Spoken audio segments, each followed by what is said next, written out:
एक गाय और एक बच्चा बहुत गरीब थे। उनके पास खाने को कुछ भी नहीं था।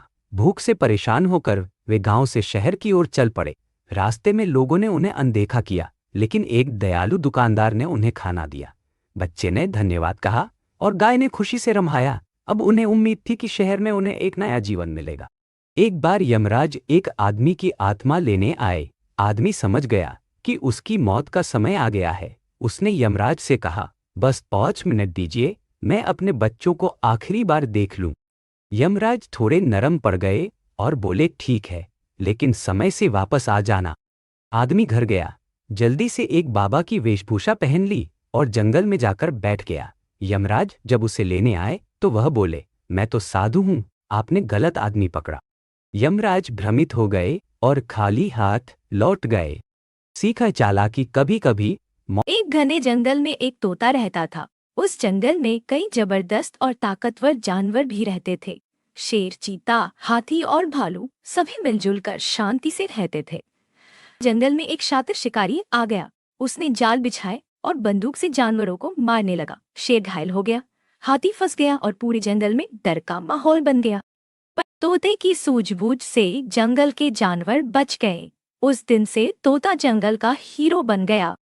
राजीव और पंकज बचपन के जिगरी दोस्त थे। हर खुशी दुख साथ बांटा। एक दिन पंकज की मां बहुत बीमार हो गई। इलाज के पैसे नहीं थे। राजीव ने बिना बताए अपनी पढ़ाई की फीस पंकज की मां के इलाज में लगा। पंकज बोला, राजीव, तू दोस्त नहीं, मेरा भाई है। एक गांव में एक बूढ़ी माँ अपने 2 बेटों के साथ रहती थी। वे बेहद गरीब थे, लेकिन माँ के दिल में अपने बेटों के लिए अथाह प्यार था। घर में खाने को कुछ ना होता तो माँ खुद भूखी रह जाती और बेटों को खिला देती। एक दिन गांव में अकाल पड़ा। लोग गांव छोड़ने लगे। बेटों ने माँ से कहा, चलो शहर चलते हैं, वहाँ काम मिल जाएगा। लेकिन माँ बोली, मैं अपनी मिट्टी नहीं छोड़ सकती। बेटे माँ को अकेला छोड़कर चले गए। कुछ महीने बाद जब बेटों ने कुछ पैसे कमाए, वे माँ को लेने लौटे। देखा तो माँ की झोपड़ी टूटी हुई थी, मगर माँ वही बैठी थी, कमजोर मगर मुस्कुराती हुई। माँ बोली, अब आ गए मेरे राजा। बेटे रो पड़े। गरीबी तो थी, मगर माँ की ममता सबसे बड़ी दौलत थी। एक छोटे से गांव में एक बूढ़ी माँ अपने इकलौते बेटे के साथ रहती थी। वे बहुत गरीब थे, झोपड़ी में रहते, पर मुश्किल से 2 वक्त की रोटी जुटा पाते थे। माँ हर दिन खेतों में काम करती और जो भी कमाती वो बेटे को खिला देती। खुद भूखी सो जाती, पर बेटे को कभी कमी ना होने देती। एक दिन बेटा बोला, माँ, तू क्यों हमेशा मेरे लिए सब कुछ त्याग देती है? माँ मुस्कराई और बोली, बेटा, जब तू खुश होता है तो मेरी थकान भी मिठास बन जाती है। बेटे की आंखों में आंसू आ गए। उस दिन से वो दिन रात मेहनत करने लगा और कुछ सालों में उसने अपनी माँ के लिए एक पक्का घर बनवा दिया। छोटू 10 साल का एक नन्हा बच्चा था। एक दिन वो अपने घर के बाहर अपने सबसे अच्छे दोस्त सोनू के साथ पतंग उड़ा रहा था। दोनों की हंसी पूरे मोहल्ले में गूंज रही थी। नीले आसमान में उनकी रंग बिरंगी पतंग सबसे ऊंची उड़ रही थी। अचानक तेज हवा आई और पतंग एक पेड़ में फंस गई। सोनू उदास हो गया, लेकिन छोटू बोला, कोई बात नहीं दोस्त, हम मिलकर नई पतंग बनाएंगे और उससे भी ऊंची उड़ाएंगे। दोनों मुस्कराए और घर की ओर दौड़ पड़े। इस छोटी सी बात ने दोस्ती और उम्मीद की एक बड़ी सीख दे दी। गिरना जरूरी है, पर हार मानना नहीं। एक गांव में किशन नाम का एक बूढ़ा आदमी अपनी प्यारी गाय लक्ष्मी के साथ रहता था। वे दोनों बहुत गरीब थे, लेकिन एक दूसरे के सहारे खुश रहते थे। किशन रोज सुबह उठकर लक्ष्मी को चारा देता, प्यार से बात करता और फिर दोनों मिलकर खेत में काम करने जाते। गाय खेत जोतने में मदद करती और किशन बीज बोता। बरसात के मौसम में उन्होंने खूब मेहनत की, लेकिन फसल बहुत कम हुई। फिर भी उन्होंने हार नहीं मानी। अगले साल और ज्यादा मेहनत की। गांव वाले भी उनकी लगन देख मदद करने लगे। आखिरकार उनकी मेहनत रंग लाई। खेतों में सोना उगाया। किशन ने कहा, लक्ष्मी तू ही मेरी असली दौलत है। गाय ने भी जैसे आंखों से जवाब दिया, हमेशा साथ हूँ। बुजुर्ग हमीदा बीवी अपने शौहर यासीन और 3 बेटियों के साथ एक छोटे से गांव में रहती थी। यासीन एक मदारी था जो अपने पालतू बंदर शेरू के साथ गांव-गांव जाकर तमाशा दिखाता और जैसे तैसे अपने परिवार का गुजारा करता। शेरू कोई आम बंदर नहीं था। यासीन ने उसे बचपन से पाला था और हमीदा उसे अपने बेटे जैसा प्यार देती थी। तीनों बेटियां भी शेरू से बहुत जुड़ी थीं। एक दिन यासीन बीमार पड़ गया और तमाशा दिखाने लायक नहीं रहा। घर में खाने के लालो पड़ गए। ऐसे में शेरू ने खुद लोगों के सामने नाच तमाशा शुरू कर दिया। गांव वालों ने दाद दी और मदद भी की। शेरू की समझदारी और वफादारी ने पूरे परिवार को भूखा मरने से बचा लिया। एक छोटे से गांव में एक बूढ़ी माँ अकेली एक मिट्टी के घर में रहती थी। उसका बेटा शहर नौकरी करने गया था और कई महीनों से उसकी कोई खबर नहीं आई थी। माँ हर रोज शाम को आंगन में बैठकर उसी पुराने रास्ते की ओर देखती रहती थी, शायद आज उसका लाल लौट आए। वो बेटे के बचपन की बातें याद करती, उसकी पसंदीदा खिचड़ी बनाकर इंतजार करती, लेकिन हर दिन वो थाली खाली रह जाती। गांव वाले उसे समझाते, बुजुर्ग माँ अब तो फोन कर लो, लेकिन माँ कहती, मेरा बेटा वादा करके गया है कि वो खुद आएगा। एक दिन बरसात की शाम में वही रास्ता गीला था और माँ फिर से बैठी थी। तभी एक परछाई दूर से चलती आई, आंखों में आंसू पर चेहरे पर मुस्कान। माँ का बेटा सच में लौट आया था। माँ की ममता ने आखिरकार उसे खींच ही लिया। आपने एक बूढ़ी माँ के इंतजार के लिए लाइक सब्सक्राइब नहीं किए। एक छोटे गांव में राधा नाम की एक विधवा माँ अपनी 6 साल की बेटी गुड़िया के साथ रहती थी। पति के जाने के बाद राधा ने सिलाई का काम शुरू किया था। 2 वक्त की रोटी जुटा लेना ही बहुत बड़ी बात होती थी। गुड़िया को स्कूल जाना बहुत पसंद था, लेकिन एक दिन बारिश में उसकी चप्पल टूट गई। अगले दिन वो बिना चप्पल के स्कूल गई। जब बाकी बच्चे हंसे तो उसकी आंखें भर आईं। राधा ने वो देखा और उसी दिन फैसला कर लिया कि चाहे कुछ भी हो जाए बेटी के लिए चप्पल लाएगी। वो देर रात तक लोगों के कपड़े सिलने लगी, अपनी भूख मारकर पैसे बचाए। हफ्ते भर बाद वो बाजार गई और एक गुलाबी चप्पल खरीदी, वही जो गुड़िया की पसंद थी। गुड़िया जब वो चप्पल पहनकर स्कूल गई तो वो मुस्कान माँ के हर दुख को भुला गई। अंत में गुड़िया माँ से लिपट कर बोली, अम्मा, ये सबसे प्यारी चीज़ है जो किसी ने मुझे दी। एक गांव में एक दिन एक साधारण वेशभूषा में महात्मा जी आए। गांव के लोग पहले उन्हें कोई खास तवज्जो नहीं दे रहे थे, लेकिन जब उन्होंने बीमार बच्चों को जड़ी बूटी से ठीक किया तो सब चकित रह गए। उन्होंने लोगों को प्रेम, सत्य और सेवा का मार्ग बताया। गांव में आपसी झगड़े खत्म हो गए और सभी मिलजुल कर रहने लगे। कुछ दिनों बाद महात्मा जी चुपचाप गांव छोड़कर चले गए, पर उनके विचार गांव वालों के दिलों में हमेशा के लिए बस गए। इस कहानी के लिए लाइक सब्सक्राइब करें। बहुत समय पहले की बात है। एक बड़े और समृद्ध राज्य में राजा प्रताप सिंह राज करते थे। उनका राज पूरी तरह से सुख शांति से भरा हुआ था। राजा की 7 रानियां थीं, हर एक अपने रूप और गुण में अद्वितीय, लेकिन कोई भी उन्हें संतान नहीं दे सकी। एक दिन वन में शिकार के दौरान राजा की भेंट एक गंभीर साधु से हुई। साधु ने राजा को ध्यान से देखा और कहा, हे राजन, तुम्हारी किस्मत में एक विशेष संतान है, लेकिन वह तब तक नहीं आएगी जब तक 7 बांस के पेड़ों के नीचे चंपा का फूल नहीं खिलेगा। राजा चकित रह गया। 7 बांस के पेड़, चंपा का फूल, ये कहाँ मिलेंगे? उसने पूछा। साधु ने मुस्कराकर कहा, ये पेड़ तुम्हारे ही महल के पास लगेंगे, लेकिन फूल तभी खिलेगा जब सच्चा प्रेम और त्याग होगा। 7 रानियों में सबसे छोटी रानी रूपवती बेहद दयालु और धर्मात्मा थी। उसी रात उसे सपना आया कि एक छोटी सी झील के किनारे 7 बांस के पेड़ लगाकर अगर वो रोज उन्हें पानी देगी तो एक दिन उन पेड़ों में चंपा का फूल खिलेगा। सुबह उठते ही रानी ने राजा से अनुरोध किया, महाराज, मुझे झील के पास एक स्थान दें, मैं वहां 7 बांस के पेड़ लगाना चाहती हूँ। राजा ने अनुमति दी और 7 रानियों ने मिलकर पेड़ लगाए, लेकिन बाकी रानियां केवल दिखावे के लिए आती, जबकि रूपवती रोज वहां जाती, उन्हें पानी देती, उनसे बातें करती। बीतता गया। कुछ महीनों बाद उन 7 बांस के पेड़ों में अजीब चमक आने लगी और एक दिन उनमें से एक पेड़ में सुनहरा चंपा का फूल खिल गया। इस बात से बाकी रानियां जल उठीं। उन्हें लगा कि अब राजा की सारी मोहब्बत रूपवती को ही मिल जाएगी।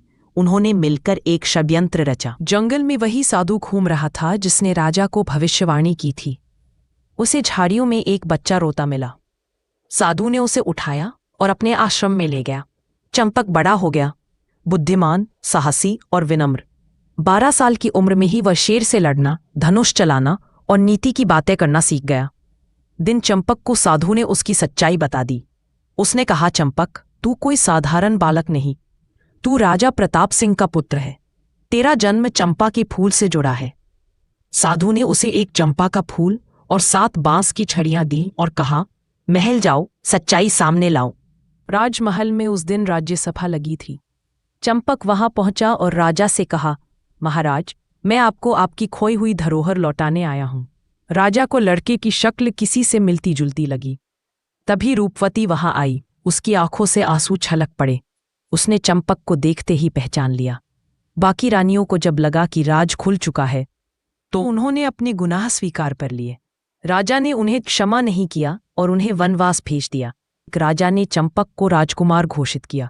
7 बांस के पेड़ अब और भी हरे भरे हो गए और उनमें हर साल चंपा के फूल खिलने लगे। रूपवती को राजमाता की उपाधि दी गई और पूरे राज्य में फिर से खुशियां लौट आईं। एक गांव में एक बूढ़ी माँ अकेली रहती थी। उसका कोई सहारा नहीं था और कई दिन तो उसे भरपेट खाना भी नसीब नहीं होता। फिर भी वो हर सुबह मंदिर जाकर भगवान का धन्यवाद करती। आज भी सांसें मिली, यही बहुत है। गांव के बच्चे उसे दादी कहकर पुकारते और कभी रोटी कभी दूध लाकर दे जाते। माँ सब में भगवान का रूप देखती। एक दिन गांव के प्रधान ने देखा कि वो भूखी होते हुए भी दूसरों को दुआएं देती है। प्रभावित होकर प्रधान ने पूरे गांव से कहा, जो माँ सबको आशीर्वाद देती है, अब से उसका घर, खाना और दवा गांव की जिम्मेदारी है। अब माँ के चेहरे पर सुकून था। भूख तो पहले भी थी, पर अब अकेलापन नहीं था। एक छोटे से गांव में एक बूढ़ी माँ अपनी जवान बेटी के साथ रहती थी। दोनों बहुत करीब थी। माँ बीमार थी और बेटी घर घर जाकर लोगों के कपड़े धोती थी। जो थोड़ा बहुत पैसा मिलता उससे 2 वक्त की रोटी भी मुश्किल से जुटती। माँ हमेशा बेटी से कहती, बेटी तू पढ़ लिख जाती तो तेरा जीवन बदल जाता। बेटी मुस्कुराकर कहती, माँ जब तू साथ है तो मेरा जीवन सबसे अच्छा है। एक दिन गांव के स्कूल की मैडम ने बेटी की मेहनत देखी और उसे स्कूल में काम दे दिया। अब बेटी स्कूल में पढ़ाने लगी और कुछ ही समय में उनकी जिंदगी बदल गई। गरीबी ने बहुत कुछ छीना, लेकिन माँ बेटी का प्यार और मेहनत सब पर भारी पड़ा। सच्चा प्रेम और मेहनत कभी खाली नहीं जाता। आपने माँ और बेटी के प्यार के लिए लाइक सब्सक्राइब नहीं किया। बहुत समय पहले लंका का राजा रावण अत्यंत बलशाली और विद्वान था, लेकिन उसका अहंकार और अधर्म बढ़ता गया। जब उसने माता सीता का हरण किया तो भगवान श्री राम ने अपनी पत्नी को वापस लाने के लिए वानर सेना के साथ लंका पर चढ़ाई कर दी। लंका में भीषण युद्ध हुआ। रावण ने कई मायावी अस्त्रों का प्रयोग किया, लेकिन अंततः धर्म की विजय हुई। भगवान श्री राम ने ब्रह्मास्त्र से रावण का वध किया। रावण के 10 सिर उसके ज्ञान और शक्ति के प्रतीक थे, लेकिन अहंकार ने इसे विनाश की ओर ले गया। कहानी की सीख, अहंकार चाहे कितना भी बड़ा हो, अंत में सत्य और धर्म की ही जीत होती है। एक छोटे से गांव में एक गरीब परिवार रहता था। माँ, पिता और उनके 3 बच्चे। उनके पास ना ढंग का घर था, ना ही रोज भरपेट खाना। पिता मजदूरी करते और माँ खेतों में काम। बच्चे पट्टे कपड़े पहनते, लेकिन कभी शिकायत नहीं करते। हर रात वो एक चूल्हे के पास बैठकर मिलकर खाना खाते और हंसी मजाक करते। उनके पास पैसे नहीं थे, लेकिन प्यार, समझदारी और साथ था। बच्चे पढ़ना चाहते थे। माँ बाप ने थोड़ा थोड़ा जोड़कर एक पुरानी किताबें खरीदी। एक दिन सबसे बड़े बेटे ने गांव की परीक्षा में टॉप किया। पूरे गांव में नाम हुआ। माँ की आंखों में आंसू थे, दुख के नहीं, गर्व के। गरीबी हालात हो सकते हैं, सोच नहीं। प्यार और मेहनत से सब बदला जा सकता है। गरीब परिवार के लिए लाइक सब्सक्राइब नहीं किए। भूखड़ किसान अपनी सारी मुर्गियों को पकाकर खा जाता है। फिर वह भेड़ के पास जाता है। भेड़ उसे 1 ट्रक भर के पिज्ज़ा लाकर दे देती है। भूखड़ किसान सारा पिज्ज़ा 1 मिनट में चट कर जाता है। फिर वह बत्तख के पास जाता है। बत्तख उसे 1 ट्रक भर के बर्गर ला देती है। भूखड़ किसान वह भी खा जाता है, लेकिन फिर भी उसका पेट नहीं भरता। भेड़ और बत्तख एक बर्गर में दवा मिला देते हैं और किसान को खिला देते हैं। किसान ठीक हो जाता और नाचने लगता है। भेड़ और बत्तख रोने लगती है क्योंकि किसी ने लाइक सब्सक्राइब नहीं किया। भूखकर किसान अपने घर का सारा राशन छट कर जाता है। भूख से बेहाल होकर वह अपनी सारी बत्तखें पकाकर खा जाता है। फिर भी उसका पेट नहीं भरता तो वह कबूतर के पास जाता है। कबूतर किसान के लिए ट्रक भरकर पेस्ट्री ले आता है और भुक्कड़ किसान बिना रुके सारी पेस्ट्री गपागप खा जाता है। लेकिन ज्यादा खाने से उसका पेट खराब हो जाता है।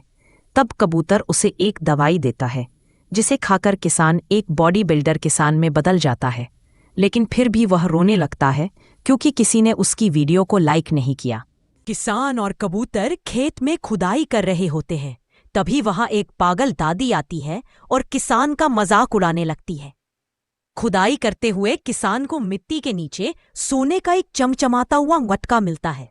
वह उसे घर ले आता है और देखकर हैरान रह जाता है कि उसमें एक जादुई आम का पौधा उग रहा है।